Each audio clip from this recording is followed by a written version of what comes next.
حج policy 2025 کے مطابق عازمین حج کا جو آئندہ سال، یہ جو آئندہ کا حج ہے، اس سال کا جو حج ہے وہ کیسا ہوگا؟ کوٹا 50% ہی ہے، جیسے ہاف اینڈ ہاف، پہلے بھی پچھلے سال بھی ایسا ہی تھا. لیکن ہم اپنے سارے سیگمنٹ میں بات کرنے کی کوشش کریں گے کہ آج جو ہم 2025 کے حج کی بات کر رہے ہیں، کیا قیمت رکھی گئی ہے، کتنے اخراجات ہوں گے، کون کون سی ایپس ایسی ہیں جن کو ڈاؤن لوڈ کرنا ضروری ہے. جیسے میں نے آغاز میں کہا تھا کہ 12 سال کی عمر ہے، اب اس سے کم عمر بچے نہیں جا سکتے. اس دفعہ ایسا کیوں کیا گیا ہے؟ اگر خدا نخواستہ حجاج کرام میں سے وہاں پہ کوئی جاتا ہے، ان کی ڈیتھ ہو جاتی ہے، تو کیا رکھا گیا ہے؟ اگر کوئی زخمی ہو جاتا ہے تو کیا رکھا گیا ہے؟ سہولیات کیا ہیں؟ جو پچھلے سال ہم نے بہت ساری ویڈیوز دیکھی تھی، بہت ساری مصیبتیں، پریشانیاں ایسی سامنے آئی تھیں کہ جن کو اس سال ریزالو کرنے کی ضرورت ہے. اس کے حوالے سے کیا حکمت عملی بنائی گئی ہے؟ سخت موسم اور جون کا مہینہ ہے 2025 میں جب یہ حج آ رہا ہے، اس کے حوالے سے کیا خاص پلاننگز کی گئی ہیں؟ تو اس پہ بہترین گفتگو کرنے کے لیے ہمارے ساتھ شفیق کاشف صاحب موجود ہیں، جو چیئرمین خدام الحرمین ہیں. ان کو ہم خوش آمدید کہیں گے اپنے شو میں. سر السلام علیکم. وعلیکم السلام. کیسے ہیں سر؟ خیریت سے؟ جی اللہ کا شکر الحمدللہ. کم ہوتی ہے ملاقات لیکن بڑی فروٹفل ہوتی ہے. جی بالکل الحمدللہ. ماشاءاللہ جب بھی ملاقات ہوتی ہے حج اور عمرے کے حوالے سے بڑی کارآمد گفتگو اور بڑی ڈیٹیلز ہم آپ سے لے سکتے ہیں. سو آج بھی اسی لیے ہم نے آپ کو زحمت دی ہے. جی انشاءاللہ.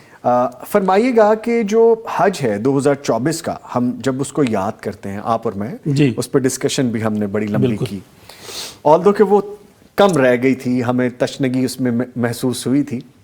یہ بتائیے گا کہ جو شکایات تھیں وہ کس نوعیت کی تھیں؟ ہم نے ایڈریس بھی کیا تھا ان کو لائیو سکرین پہ، ہم نے دکھائی بھی تھیں بہت ساری چیزیں.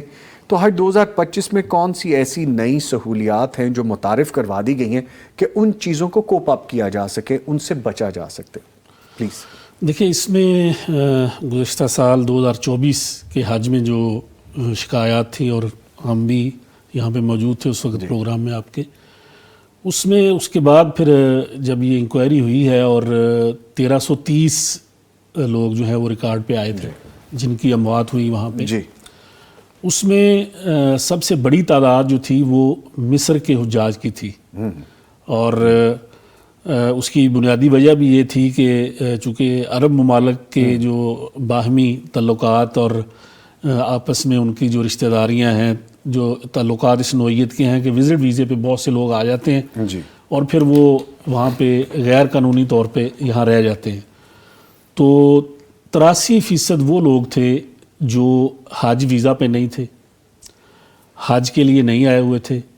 انہوں نے مشاعر کے، خاص کر جہاں پہ ان کی اموات ہوئی ہیں، منی، عرفات اور مزدلفہ کے اندر، جی، ان کے پاس کوئی ان کے لیے انتظام موجود نہیں تھا اور وہ ایسی جگہ پہ رہ نہیں سکتے تھے جو حجاج کی تھی.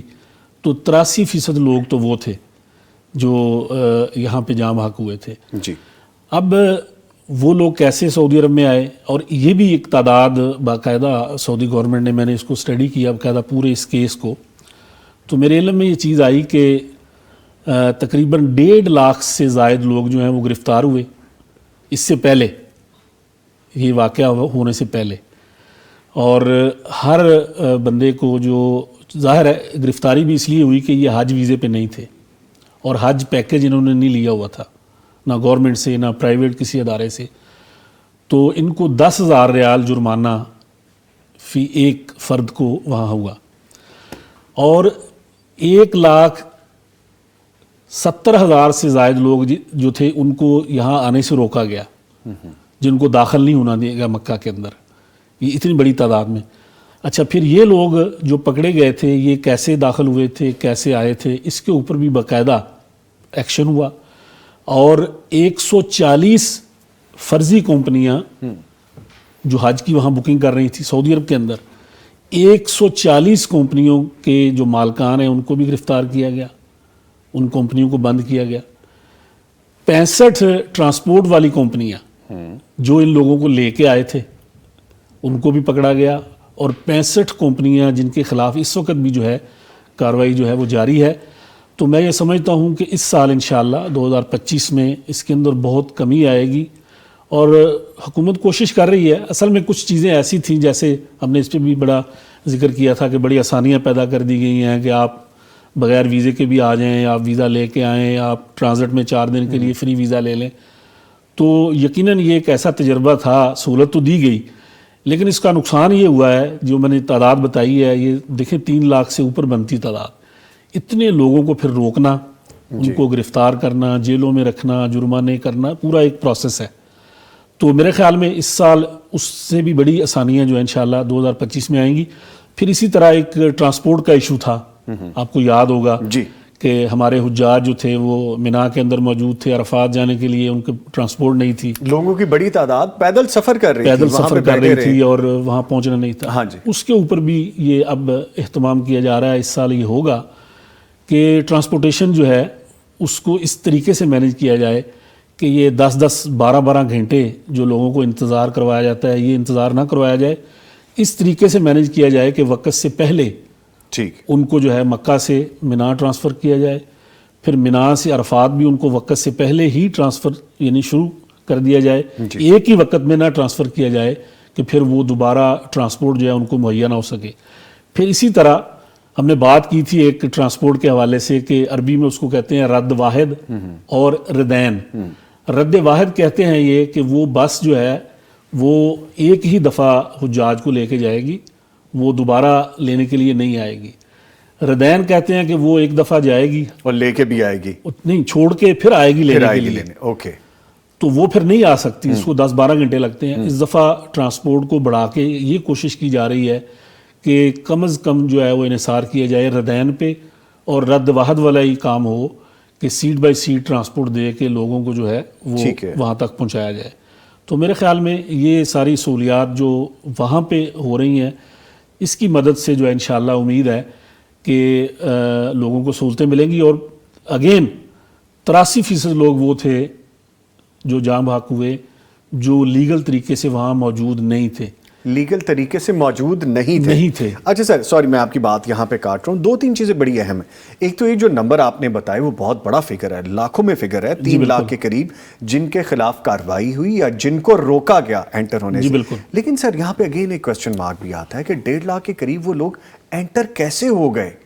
جس طرح ہم آغاز میں بھی بات کر رہے تھے، 1.5 لاکھ کو تو روکا انہوں نے باقاعدہ، 1.5 لاکھ پھر وہ پکڑے کہ جو اندر انٹر ہو گئے تھے، اور ان میں سے 83% وہ لوگ جن کی کیجولیٹیز ہوئیں، جو بیمار ہوئے، جن میں بزرگ تھے، بیمار لوگ تھے، جو ایکسپائر ہو گئے، جو شہید ہو گئے۔ تو سر یہ بھی تو ایک کوسچن مارک ہے۔ دیکھیں یہ بالکل آپ صحیح کہہ رہے ہیں، کوسچن مارک، لیکن دیکھیں یہ ہوتا یہی ہے، میں نے جیسے پہلے کہا کہ وہ اس میں بھی بڑی جو تعداد ہے، پاکستان تو 6 نمبر پہ تھا، سب سے بڑی تعداد جو تھی وہ مصری حجاج کی تھی، اور مصر کے جو حجاج تھے وہ بہت پہلے، دیکھیں وہ مکہ کا جو بارڈر ہے اس کو یہ تو نہیں ہو سکتا کہ 3 مہینے پہلے یا 2 مہینے پہلے اس کو سیل کر دیا جائے، لوگ روٹین میں آ رہے ہوتے ہیں، جا رہے ہوتے ہیں، وہ تو حج کے بالکل قریب جا کے اس کو 8 دن 10 دن 15 دن پہلے وہاں پہ سختی ہوتی ہے، اور مکہ کی حدود کے اندر داخل ہونے والے جتنے بھی پوائنٹس ہیں وہاں پہ سیکیورٹی ہوتی ہے، تو وہ لوگ اس سے پہلے موجود تھے وہاں پہ۔ ہاں ان کا نقصان یہ ہوا ہے کہ اب یہ دوبارہ سعودی عرب جو ہے ان کا جانا ناممکن ہو جائے گا، جرمانے بھی ان کو ہوئے ہیں، تو یہ وہ جو وزٹ ویزا ان کے پاس تھا اس میں ان کو اجازت تھی کہ وہ 90 دن کے لیے جو ہے وہ وہاں رہ سکتے ہیں۔ ٹھیک ہے، ہاں یہ جو مشاعر مقدسہ جو ہیں، یہ جو مینا، عرفات اور مزدلفہ جو جہاں پہ حج پرفارم کرنا ہے، یہاں پہ ان کا داخلہ جو ہے جیسے ہوا، وہاں پہ زیادہ سختی ہونی چاہیے تھی، اور وہاں پہ اچھا پھر ہم نے یہ بھی ڈسکس کیا تھا کہ انہوں نے نسک ایپ اور نسک کارڈ لازمی قرار دے دیا تھا، اور وہ ظاہر لاکھوں کارڈ اس وقت بن رہے تھے، اور وہ بھی لوگوں کو پرابلم آ رہی تھی کہ جن کا نسک کارڈ نہیں بنا ہوا وہ کسی بھی جگہ پہ اس کو چیک کیا جاتا تھا تو اس کے لیے مشکل ہوتی تھی۔ تو اب اس سال اس کے اندر بھی بہتری لائی گئی ہے۔ اب تو سر بلکہ حج ایپ بھی انہیں متعارف کروائی ہے کہ اس کو ڈاؤن لوڈ کرنا ہر حاجی کے لیے ضروری ہے۔ جی بالکل ضروری ہے، وہ بھی ضروری ہے، اور ہماری گورنمنٹ آف پاکستان نے بھی پاکستانی حجاج کے لیے پاک حج 2025 کے نام سے بھی اپلیکیشن بنائی ہے، بنا دی، وہ بھی یہ لوگ کر لیں گے اس کو کمپلیٹ، تو انشاءاللہ اس کے اندر پھر امید اچھے کی جا سکتی ہے۔ لیکن سر ہمیں فیکٹس اینڈ فگرز کو لاسٹ میں ڈسکس کرنا ضروری ہے۔ پہلے تو میں نہیں چونکہ گیا تھا، اب تو ماشاءاللہ زیادہ روٹین میں آپ کا آنا جانا ہے، تو اب چیزیں میں آئی وٹنس بھی کر کے آیا ہوں۔ ایکسپینشن ابھی سے شروع تھی، جب ہم 1 ماہ پہلے گئے، مزید نئی جگہ بن رہی تھی واش رومز کے لیے، کیمپس کے لیے، وہ کافی بڑی جگہ ہے جس کو ایکسپینڈ کر رہے ہیں، اور سہولیات ابھی سے کام شروع ہو چکا تھا۔ اچھا ان ساری چیزوں کے باوجود سر مجھے جو لگا کہ شاید ہو سکتا ہے میں غلط ہوں، آپ بہتر بتا سکیں گے، جو ٹرانسپورٹیشن کا معاملہ ہے وہ شاید مینیج نہیں ہو پائے گا. اس کی بہت سی ریزنز ہیں کہ جب اتنی تعداد میں لوگ موجود ہوتے ہیں، کیمپس ہوتے ہیں، جیم پیک ہوتا ہے، رش ہوتا ہے، تو پھر آپ کو پیدل چلنا ہی پڑتا ہے. ایم آئی رائٹ؟ آپ بتائیے گا اس بارے میں. بالکل آپ صحیح کہہ رہے ہیں. دیکھیں آپ نے جو 20 سال پہلے اگر ہم چلے جائیں تو 24 گھنٹے لگتے تھے وہاں پہ. ٹرانسپورٹیشن کا جو مسئلہ تھا 9,000 سے زائد ایکسکیوز می 9,000 سے زائد گاڑیاں پرائیویٹ جن کا حج سے کوئی تعلق نہیں ہے، جو لوگ وہاں ڈیوٹیاں کرتے تھے مختلف اداروں سے جن کا تعلق تھا، جو گراؤنڈ سروسز دیتے تھے، ان کی ٹرانسپورٹ بھی مینا کے اندر عرفات کے اندر ہوتی تھی. اب وہ داخل نہیں ہو سکتی. تو یہ بہت اس کے اندر آسانیاں ہوئی ہیں. انشاءاللہ آئندہ بھی اس کے اندر آسانیاں ہوں گی. اور اس سال کوشش یہ کی جا رہی ہے کہ میکسیمم جو لوگ ہیں وہ ٹرانسپورٹیشن کے ذریعے ہی. اچھا اس میں ایک پرابلم آتی ہے، وہ چونکہ ایک معاملہ ایسا ہے جس کا تعلق چونکہ ایک شرعی معاملہ ہے جس کے اوپر مزاحمت ہوتی ہے اور سعودی حکومت ہر سال کوشش کرتی ہے، وہ ہے کہ لوگوں کا یہ اصرار کرنا پھر ان خطوں سے جہاں سے بڑی تعداد میں حجاج آتے ہیں کہ ہم نے اس ٹائم پہ ہی جو ہے موو کرنا ہے، نکلنا ہے مکہ سے مینا کے لیے، پھر مینا سے عرفات کے لیے، کہ جو افضل ٹائم ہے اور جو ہم سنت کے مطابق نکلیں گے. وہاں پہ ان کو مسائل کا سامنا ہے. جس طرح میں نے پہلے ذکر کیا کہ اگر اس کے اندر اجازت دے دی جائے اور وقت سے پہلے ان کو، اور یہ اس سال انہوں نے سختی سے اس کے اوپر عمل کرنا ہے اس حوالے سے، ٹھیک ہے، کہ وہ وقت سے پہلے دیکھیں. اگر وہ عرفات میں بھی لوگوں کو جو پیدل جانا پڑتا ہے، اگر لوگ رات کو ہی عرفات شفٹ ہو جاتے ہیں تو ان کو پیدل نہیں جانا پڑے گا. یہ وہ لوگ ہوتے ہیں جو ہر صورت سنت کے مطابق صبح فجر کی نماز مینا کے اندر پڑھ کے پھر عرفات جانا چاہتے ہیں، ان کے لیے پھر مشکلات ہوتی ہیں. ٹھیک ہے ٹھیک ہے. اچھا سر، ابھی جیسے آپ کہہ رہے تھے نا کہ جو امپلائیز ہیں جو سرو کر رہے ہیں ان کی گاڑیاں پارک کرنے کے لیے بھی انہیں باہر کہہ دیا گیا. جی بالکل. ہم وہ دیکھ کے آئے وہ جگہ کہ ابھی چونکہ ابھی سیزن نہیں تھا، ابھی 1 ماہ پہلے، تو وہاں پہ جو امپلائیز تھے ان کی گاڑیاں بڑی دور تک پارک تھیں. جی بالکل.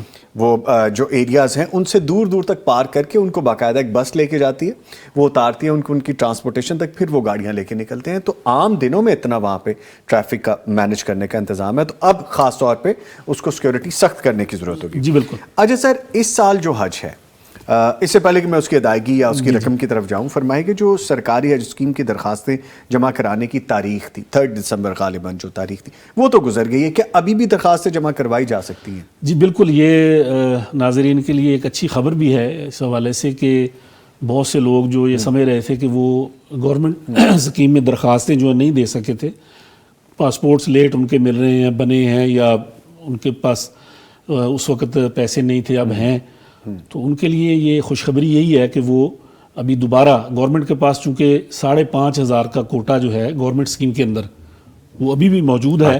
اس حوالے سے 15 جنوری سے دوبارہ درخواستوں کا آغاز ہو رہا ہے، اور وہ پہلے آئیے پہلے پائیے کی بنیاد پہ وہ آئیں.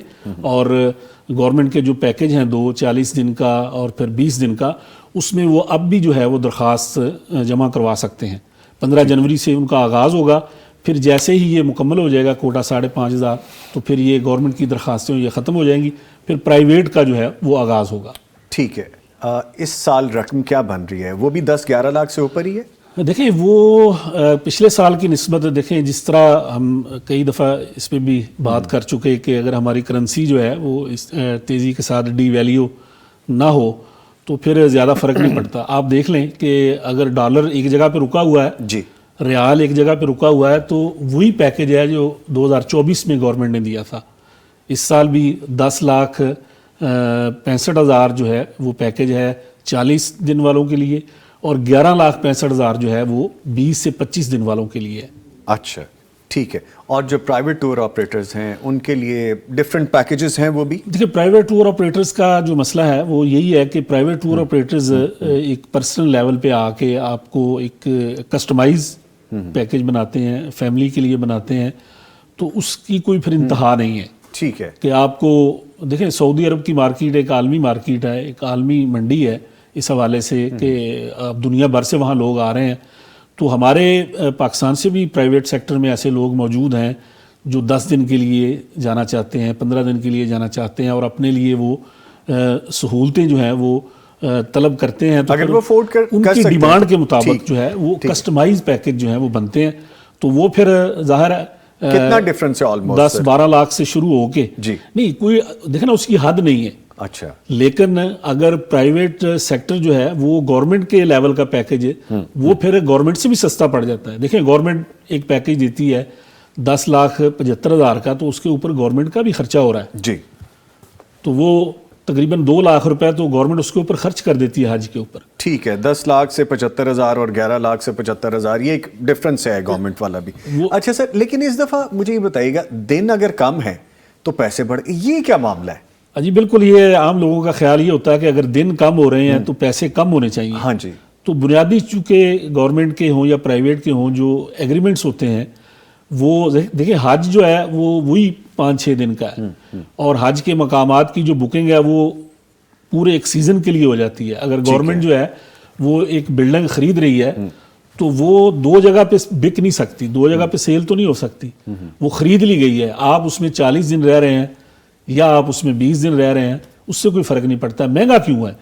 مہنگا اس لیے ہے کہ جو بھی ایئر لائنز اس میں آپریشن میں حصہ لے رہی ہیں ان کے جو کرائے ہیں وہ زیادہ دنوں کے لیے سستے ہیں اور کم دنوں کے لیے جو ہیں وہ مہنگے ہیں، کیونکہ آپ جا بھی پیک میں رہے ہیں، آ بھی پیک سیزن میں رہے ہیں، تو اس میں ایئر لائنز کے کراؤں کا فرق ہے، اس کے علاوہ اور کسی چیز کا فرق ادروائز نہیں ہے. ادروائز دیٹ میک سینس کہ 40 ڈیز کا تو وہ بک ہو چکا ہے. جی بالکل. آپ 20 دن رہیں، 15 دن رہیں، 30 دن رہیں، وہ آپ پہ ڈیپینڈ کرتا ہے، لیکن چارج وہ ہو جائے گا. چارج وہ ہو جائے گا، اور یہ فیصلہ آپ نے جانے سے پہلے ہی کرنا ہے. ٹھیک ہے. یہ ممکن نہیں ہے کہ آپ 40 دن کا پیکج لے کے گئے تھے، اب آپ اس کو شارٹ کرنا چاہتے ہیں، تو یہ پھر ممکن نہیں ہوگا. یہ آپ کو پہلے مینشن کرنا ضروری ہے. یہ پہلے جب آپ اپلیکیشن دے رہے ہیں جی اس وقت آپ کو مینشن کرنا ضروری ہے، اور اسی طرح سے آپ نے بائی بھی کرنا ہے اس کو. اسی طرح اس کو بائی کرنا. اچھا سر، یہ بتائیے گا کہ جو اقساط ہیں جو سرکاری حج، اس میں 3 اقساط ہیں غالباً. جی 3 اقساط.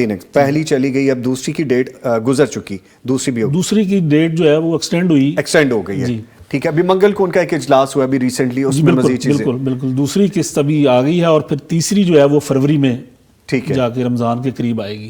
یہ بھی ایک بڑی سہولت تھی لوگوں کے لیے کہ آپ پہلی قسط 2 لاکھ روپے دے کے جمع کروا رہے ہیں اپلیکیشن، اس کے بعد پھر جب آپ کا نام کنفرم ہو جائے، جیسے قرآن اندازی ہونی تھی، تو پھر آپ اس وقت جمع کروا دیں 4 لاکھ روپے، اور باقی جو ریمیننگ جو اماؤنٹ ہے وہ آپ پھر جا کے اینڈ پہ رمضان کے قریب جمع کروا دیں. تو یہ ایک بڑی سہولت تھی جو اس سال گورنمنٹ نے دی ہے حجاج کو. ٹھیک ہے. ایک ساتھ پہ ہم نے انسٹالمنٹ پہ مزید بھی بات کرنی ہے. ہم نے ایک چھوٹا سا وقفہ ہے. ہمارے ساتھ موجود ہیں حافظ شفیق کاشف صاحب. ابھی واپس آ رہے ہیں، جائیے گا کہیں نہ.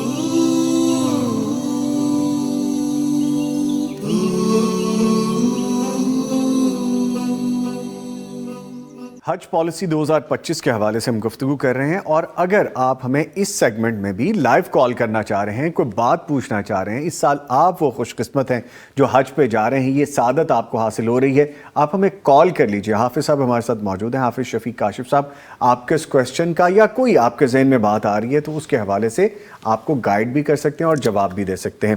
اچھا سر، اسی بات پہ دوبارہ آئیں گے. جو انسٹالمنٹ تھی ان پہ ہم بات کر رہے تھے، اس کو کمپلیٹ کر دیجئے. 2 انسٹالمنٹ کا تو وقت اب بن گیا، دوسری کو تھوڑا ٹائم دے دیا انہوں نے. جی بالکل، چونکہ درخواستیں مکمل نہیں ہوئی تھیں تو پھر اس پہ اجازت دی ہے، لیکن اس میں ہوگا یہ کہ جو 5,500 ابھی کوٹا بچ گیا تھا، اس کی 15 جنوری سے دوبارہ بکنگ شروع ہوگی، تو اس میں پھر آپ کو 2 انسٹالمنٹ جو ہیں وہ دینی پڑیں گی اکٹھی. ٹھیک ہے کہ آپ نے پہلے 2 لاکھ روپے سٹارٹ میں جو تھی وہ بھی، اور 4 لاکھ روپے دوسری جو قسط جمع ہو گئی ہے جس کا ٹائم آ گیا اب، تو پھر آپ کو نئے لوگوں کو جو ہے وہ 6 لاکھ روپے جمع کروا کے اپنی درخواست وہ جمع کروا سکتے ہیں.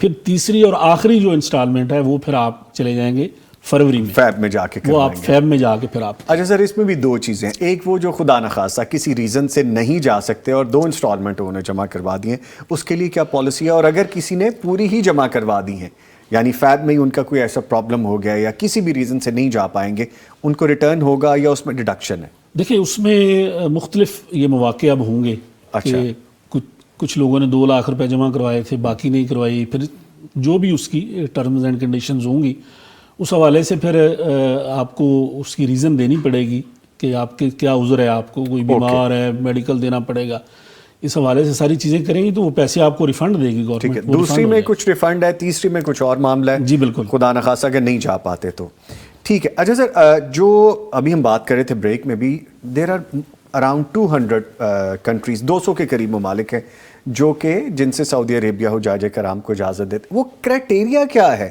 کس طرح سے بلاتے ہیں حجاج کرام کو, یا کنٹری ٹو کنٹری ویری کرتا ہے بالکل کہ اس ملک سے ایسے آ سکتے ہیں, اس ملک سے ایسے نہیں آ سکتے, ایسا بھی ہے؟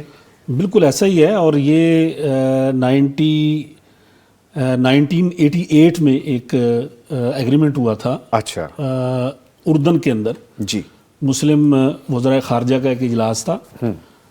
اس کے اندر یہ فیصلہ ہوا تھا کہ پوری دنیا میں جہاں بھی ہمارے مسلمان موجود ہیں, کسی بھی خطے میں اندر, کسی ملک کے اندر بھی, وہاں سے 1 ملین افراد کے اوپر 1000 جو لوگ ہیں وہ حج کریں گے, ان کو اجازت دی جائے گی.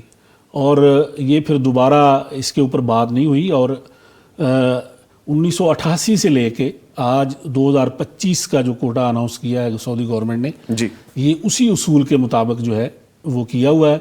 اور 1000 افراد کے اوپر 1 ملین افراد کے اوپر 1000 جو افراد ہیں وہ حج کریں گے. تو یہ ایک پورا سسٹم, پورا نظام موجود ہے, اور ہر سال آٹومیٹکلی اس کے اوپر جو ہے وہ عمل درآمد ہوتا ہے, اور اگلے سال کے لیے جو ہے وہ کہہ دیا جاتا ہے تمام ممالک کو کہ آپ کے اتنے لوگ جو ہیں وہ حج کریں گے. پھر کبھی کبھی جیسے ابھی کرونا تھا 2 سال پہلے, یا کسی ملک کے اندر کوئی آفت ہوتی ہے, خدا نخواستہ کوئی ایسے معاملات ہو جاتے ہیں کہ وہاں سے لوگ نہیں آ سکتے, تو پھر وہ کئی ممالک ایسے ہوتے ہیں جنہوں نے یہ درخواست دی ہوتی ہے کہ ہمیں زیادہ ضرورت ہے, ہمارے پاس زیادہ لوگ جانے والے ہیں, تو پھر اس کے مطابق فیصلہ کر کے ان لوگوں کو دیا جاتا ہے. اور اب تو گزشتہ 4-5 سال سے باقاعدہ سعودی گورنمنٹ نے اس کے لیے یہاں تک انتظام کر دیا ہوا ہے کہ ہر سال ایک 4 روزہ عالمی حج کانفرنس جو ہے وہ ہوتی ہے. اس سال بھی ابھی 13 سے 16 جنوری تک عالمی حج کانفرنس جو ہے وہ جدہ میں ہونی جا رہی ہے, جس کے اوپر وہ تمام ممالک جہاں سے حجاج آتے ہیں ان کو دعوت دی گئی ہے کہ وہ سرکاری سطح پہ اور غیر سرکاری جو پرائیویٹ ادارے ہیں وہ سب لوگ وہاں آئیں اور اپنے جو مشاہدات ہیں, جو تجربات ہیں وہ آ کے شیئر کریں. ان کو کیا مسائل ہیں اس حوالے سے وہ شیئر کریں, تاکہ اس کی روشنی کے اوپر پھر جو ہے وہ آئندہ کے انتظامات کیے جا سکیں. ٹھیک ہے. اچھا سر, اس دفعہ رمضان المبارک اللہ تعالیٰ کے فضل و کرم سے قدرے ٹھنڈے موسم میں آ رہا ہے. جی انشاءاللہ تعالیٰ. اور حج جو ہے جون میں آ رہا ہے. جی بالکل, یہ اہم فریضہ ہے. حج اس دفعہ گرمی میں زیادہ ہے. پچھلے سال جون کے پہلے ہفتے میں اگر ہم پچھلے سال کو دیکھتے ہیں تو پچھلے سال میں گرمی کے لحاظ سے, گرمی کو دیکھتے ہوئے پانی کے لیے, مشروبات کے لیے, ٹھنڈک کے حوالے سے کنٹینرز بھی تھے, پرووائڈ بھی کی گئی تھی چیزیں, لیکن انفارچونیٹلی اس طرح سے مل نہیں پائیں حجاج کرام کو. اس سال جو خاص طور پہ انتظامات ہیں گرمی کو دیکھتے ہوئے کیا کیے گئے؟ دیکھیں اس میں گرمی کے اندر سب سے زیادہ جو مشکلات حجاج کو آنی ہیں وہ پھر مشاعر کے اندر ہی ہے کہ جب آپ نے مکہ سے منا, منات سے عرفات, عرفات سے واپسی مزدلفہ, اور پھر مزدلفہ سے منا یا حرم میں آنا ہے, تو یہ جو دن ہیں 8 ذی الحج سے لے کے 13 ذی الحج تک کے جو ایام ہیں یہ سخت گرمی میں بھی ہیں, اور پھر یہاں پہ کھلے آسمان تلے چلنا بھی ہے لوگوں نے, اور باقی جو وہاں پہ مناسک حج ادا کرنے ہیں. تو اس حوالے سے جس طرح میں نے پہلے کہا کہ زیادہ سے زیادہ لوگوں کو چلنے سے بچایا جائے, اس میں 2 ہی ایسی چیزیں ہیں. ایک تو ہے لوگوں کو, حجاج اکرام کو لے کے جانا منا مکہ سے اور پھر وہاں سے عرفات. اس میں ہمیں یہ چاہیے, جس طرح ہم پہلے ذکر کر رہے تھے تو بات ادھوری رہ گئی, کہ یہاں تربیت کا جو فقدان ہے پاکستان کے اندر, ہم اپنے پاکستان کی بات کرتے ہیں اس حوالے سے کہ اگر تربیت کے نظام کو بہتر بنایا جائے، ہمارے علماء، ہمارے اکابرین، مشائخ، اور پھر گورنمنٹ جو ہے اس کے اوپر سختی سے عمل درآمد کروائے کہ لوگوں کی تربیت کی جائے، اور پھر تربیت اس انداز میں بھی ہو جس طرح ہم نے پہلے ذکر کیا کہ حضرت رسول اللہ صلی اللہ علیہ وسلم نے جو آسانیاں دی ہوئی ہیں حجاج کو، موجود ہے دین جو سہولت دیتا ہے ہمیں، جو سہولت ہمیں دیتا ہے دین اس حوالے سے، اور پھر سعودی علماء نے وہاں پہ مقامی جو چیزیں، ان چیزوں پہ نظر رکھتے ہیں، نظام پہ نظر رکھتے ہیں، جو مسائل پہ صحیح نظر رکھتے ہیں وہاں پہ، اس پہ پھر وہ فتوے بھی جاری کرتے ہیں، لوگوں کی رہنمائی بھی کرتے ہیں۔ ہمیں یہ چاہیے کہ لوگوں کو تھوڑا سا یہ اجازت دیں کہ وہ وہاں کے جو علماء ہیں جو ہمیں آسانیاں اس میں دے رہے ہیں، دکھا رہے ہیں، ان کے اوپر اعتماد کیا جائے، اور وہ آسانیاں جو حضرت رسول اللہ صلی اللہ علیہ وسلم سے ثابت ہیں، آپ صلی اللہ علیہ وسلم موجود ہیں مینا کے اندر، آپ فرما رہے ہیں کہ خذوا عنی مناسککم، کہ آؤ میرے سے حج سیکھ لو، تو ہمیں ڈائریکٹ حضرت رسول اللہ سے حج سیکھنا چاہیے، اور وہ آسانیاں لے لینی چاہیے۔ پھر مسائل نہیں ہیں کہ آپ کو اگر گورنمنٹ کہہ رہی ہے کہ آپ اس وقت نکل جائیں گے مینا کے لیے، اور اس کے لیے ٹرانسپورٹ بھی موجود ہے، گاڑیاں کھڑی ہیں، آپ وہ جو ہے اویل نہیں کرتے اور اتنی مشقت کر کے اس وقت جانا چاہتے ہیں جب آپ کے لیے راستے بند ہیں، جب آپ کے لیے ٹرانسپورٹ بھی دستیاب نہیں ہے، تو اس میں اگر آسانیاں لے لی جائیں حج کی تو میں یہ سمجھتا ہوں، جیسے آپ ذکر کر رہے ہیں پہلے جانے کی، یہ بات پہلے جانے کی جو ہم دین ہمیں سہولت دے رہا ہے، نبی مکرم نے ہمیں تعلیمات بتائی ہیں، کر کے بتائیں، ٹھیک ہے ہم وہ کر سکتے ہیں۔ تو کئی ایسے مرحلے آئیں گے، جس طرح پھر عرفات سے واپس آنا ہے، وہ تو ظاہر ہے پوری رات آپ کے پاس، صبح تک آپ مزدلفہ آ سکتے ہیں، اس میں بھی پھر آپ کے پاس اگر آپ ٹرانسپورٹیشن کے ذریعے آنا چاہتے ہیں تو آپ آ سکتے ہیں، اس لیے اس کو مینج کریں، اچھا تربیت پوری حاصل کریں۔ ابھی 15 جنوری سے ہی تربیت کا پہلا مرحلہ شروع ہو رہا ہے جی، تو اس میں تربیت حاصل کریں، حج کو سیکھیں، تو انشاءاللہ آپ اپنے لیے اس کو آسان بنا سکتے ہیں۔ اچھا، یہ بڑی خوبصورت بات آپ نے کی کہ دین جو ہمیں دے رہا ہے ہمیں وہ لے لینا چاہیے، بالکل، اور ویسے بھی جب اتنی زیادہ تعداد ہو لوگوں کی تو ایک دوسرے کو تھوڑا سا کشن دینا چاہیے، سہولتیں پیدا کرنی چاہیے، رجڈ نہیں ہو جانا چاہیے اس کے بارے میں، ٹھیک ہے۔ اچھا سر، جو اس مرتبہ ہے کہ روڈ ٹو مکہ جو پروجیکٹ ہے اسلام آباد کراچی سے جا رہا ہے، اس میں کوئی مزید شہر بھی ابھی شامل کیے گئے؟ دیکھیں اس کے اندر اب تیسرے مرحلے میں، پہلے مرحلے میں اسلام آباد سے اس کا آغاز ہوا، دوسرے مرحلے میں پھر کراچی کو گزشتہ سال شامل کر دیا گیا روڈ ٹو مکہ میں، اور یہ ایک بڑی سہولت ہے پاکستان کے حجاج کے لیے، اور یہ پاک سعودی جو ایک بہترین تعلقات اور دوستی جو ہے اس کا بھی مظہر ہے کہ بہت چند ممالک ہیں صرف اس کے اندر، اور یہ ایک خصوصی تحفہ جو دیا تھا سعودی ولی عہد نے پاکستان کو اس میں شامل کیا تھا، تو ایک بڑی تعداد، ہزاروں کی تعداد میں لوگ اس سے استفادہ کر رہے ہیں۔ اس سال تیسرے مرحلے میں جو اعلان کیا گیا تھا وہ لاہور تھا، کہ لاہور سے جو جانے والے حجاج ہوں گے ان کو بھی روڈ ٹو مکہ میں شامل کیا جائے گا۔ اس حوالے سے ابھی جو G2G جو ہے، گورنمنٹ ٹو گورنمنٹ، اس وقت معاملات چل رہے ہیں۔ میرا خیال ہے کہ لاہور کو یا محدود ایک تعداد کو جو ہے لاہور سے بھی یہ سہولت دی جائے گی کہ وہ لاہور سے روڈ ٹو مکہ کے تحت جو ہے وہ سعودی عرب جائے، ٹھیک ہے، یعنی ایڈیشن ہو سکتا ہے، ایڈیشن ہو سکتا ہے۔ اچھا سر، جو گھر سے گھر تک کی جو سکیم ہے عازمین حج کے لیے، اس سے عازمین حج کو کیا فائدہ ہوگا؟ یہ اس کا کانسیپٹ کیا ہے بیسکلی؟ دیکھیں یہ ایک بڑی خوبصورت چیز ہے جو پاکستان میں وزارت مذہبی امور نے جس کا اعلان کیا، گھر سے گھر تک۔ جی، یہ وہی جو معاونین اور خادمین جو جاتے تھے حجاج کے لیے، اس کو ایک تو اب لیگلائز کیا گیا، اس طرح کے باقاعدہ اب ان کا انتخاب جو ہے اس کے طریقہ کار کو NTS کے ذریعے یہ جو ہے ان کا انتخاب ہوگا، NTS کے ذریعے ان کا منتخب کیا جائے گا، لوگوں کو وہاں پہ درخواستیں یہ لوگ دیں گے، ان کے ٹیسٹ ہوں گے، باقاعدہ انٹرویوز ہوں گے، ان سے بات ہوگی، پھر اس میں جو لوگ اس میں واقعی اتنی ڈیوٹی کر سکتے ہیں، اور ہر تقریباً 100 سے 150 افراد جو ہوں گے گورنمنٹ اسکیم کے، ان کے ساتھ ایک ناظم جو ہے، اس کو نام بھی ناظم کا دیا گیا ہے کہ وہ ناظم ان کے ساتھ ہوگا وزارت مذہبی امور کا، اور وہ اسی فلائٹ میں یہاں ان کے ساتھ سفر کرے گا، اور پورے سفر کے دوران ان کے ساتھ رہے گا، واپسی تک اس کو پھر انہوں نے کہا کہ گھر سے گھر تک۔ فائدہ یہ ہوگا کہ پہلے ہم نے دیکھا کہ جس طرح صرف VVIPs جو لوگ ہیں ان کے ساتھ خادمین بھی ہیں، معاونین بھی ہیں، ناظمین بھی ہیں، اور جتنے لوگ ڈیوٹی پہ گورنمنٹ کے گئے ہوتے ہیں وہ ان کی جو ہے وہ آؤ بھگت کر رہے ہیں یا ان کو سروسز دے رہے ہوتے ہیں، تو اس سے عام جو عازمین حج ہیں، عام ہمارے لوگ جو عوام جائیں گے، ہر 150 یا 100 کے اوپر ایک ناظم جو مقرر ہوگا، تو یقیناً وہ ایک ایسا کوآرڈینیٹر ہوگا جس کے پاس پوری ایک معلومات، پڑھا لکھا آدمی ہوگا، نالج ہوگا، جس نالج ہوگا اس کو ہر لحاظ سے، وہ NTS پاس کر کے آیا ہوا ہوگا، ٹھیک ہے. تو وہ پھر لوگوں کے لیے بڑا مددگار ثابت ہو سکتا ہے. ان کے درمیان ایک کوآرڈینیشن، سعودی گورنمنٹ کی جو تعلیمات ہیں، گورنمنٹ آف پاکستان کی جو تعلیمات ہیں، تو میں یہ سمجھتا ہوں کہ یہ ایک بڑی اچھی سہولت جو ہے وہ متعارف کروائی گئی ہے. سر ہوتا ہر دفعہ یہی ہے کہ ہمیں وقت کی قید رہ جاتی ہے، مجھے بالکل بریک پہ جانا ہے. ایک جملہ میں چاہوں گا جاتے جاتے ضرور کہہ جائیں کہ اس سال 2025 والے جو حجاج کرام جو اللہ کرے ہم بھی ان خوش بختوں میں شامل ہو جائیں انشاءاللہ. تو ہمیں کیا کرنا چاہیے، کیا ذہن میں رکھ کے جانا چاہیے کہ یادگار رہے اور ہم پراپر ٹرو ایسنس لے کے آئیں؟ دیکھیں بہت آسان ہے اس حوالے سے کہ ابھی سے حج کا ماحول بن رہا ہے، جی پوری تیاری کریں، ایسی کتابیں اپنے مطالعہ میں لے کے آئیں کہ حج کیسے کرنا ہے، حج کے ایام کیسے گزارنے ہیں، حج آسان کتنا ہے، اور اسپیشلی فوکس کریں ان چیزوں کو کہ حضرت رسول اللہ صلی اللہ علیہ وسلم نے حج کیسے کیا تھا.